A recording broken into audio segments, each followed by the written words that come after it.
ইহুদিবাদী ইসরায়েল সরকার যদি আরেকটি ভুল পদক্ষেপ নেয় তাহলে তাদের জন্য অপেক্ষা করছে শক্তিশালী ও ধ্বংসাত্মক সামরিক প্রতিশোধ। ইসরায়েলকে আবার হুঁশিয়ারি দিয়ে একথা বলেন ইরানের সশস্ত্র বাহিনীর প্রধান major general Abdur Rahim Musavi.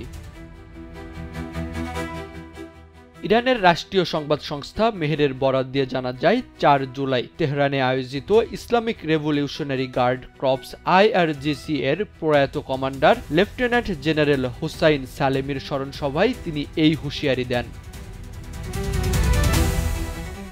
Musavi বলেন, ইসরায়েলের দিক থেকে হামলা শুরু হওয়ার পরই ইসলামী বিপ্লবের সর্বোচ্চ নেতার নির্দেশ অনুযায়ী প্রতিশোধের পরিকল্পনা তৈরি করা হয়। যুদ্ধবিরতির কারণে সেই পরিকল্পনা আপাতত স্থগিত থাকলেও এটি তাৎক্ষণিকভাবে কার্যকর করার জন্য সম্পূর্ণ প্রস্তুত।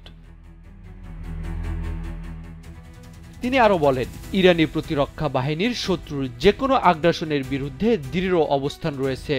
ভবিষ্যতে আবার যদি হামলা হয় তাহলে এর জবাব হবে কঠোর, জোরালো এবং অপ্রত্যাশিত। তিনি বলেন, জেনারেল হোসাইন সালেমি ছিলেন সাহস, দৃঢ়তা এবং সম্মুখ সারিতে নির্ভীক। মৃত্যুর আগ পর্যন্ত তিনি শত্রুর সামনে অটল ছিলেন।